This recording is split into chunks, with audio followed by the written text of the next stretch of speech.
அவர் தலைமையில் இருக்கிற அதிமுக பத்தி அவர் பேசியிருக்காரு. அதிமுக பல பிரிவுகளை பிரிஞ்சிருக்குது. தன்னுடைய தலைமையில் இருக்கவங்களாம் நீக்கிட்டு அவங்க யார் இவர்கிட்ட சேர்றன்னு யார் கேட்டா இவர்கிட்ட எல்லாம் வரிசையா என்ன சேர்த்திக்கன்னு கெஞ்சின மாதிரி இவர் சேர்த்த மாட்டேங்கிற மாதிரி யார் இவர்கிட்ட சேர்றேன்னு சொன்னாங்க.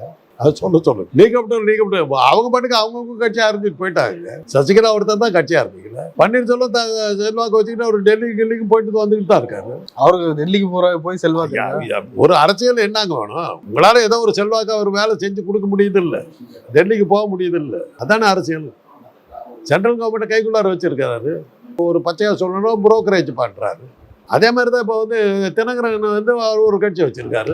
இவருடைய யாரும் இவங்களாம் வாசப்படியில் நின்று ஏபிஎஸ் என்ன சேர்த்திக்கன்னு கேட்ட மாதிரி ஒரு மாட்டேங்கிற மாதிரி இருக்கு. இவர் விட்டு எல்லாரும் போயிட்டாங்க. வேலுமணி போயிட்டார், தங்கமணி போயிட்டார், எல்லாம் வடிப்பு இல்ல. அவர் காட்டுறாரு பின்னாடி நிக்கிறாங்க பாருங்க, அதெல்லாம் 6 பேர் சந்திச்சாங்கன்னு சொன்னீங்க, நிக்கிறாங்க பாருங்கன்ற. யாரு என்ன ஆச்சு?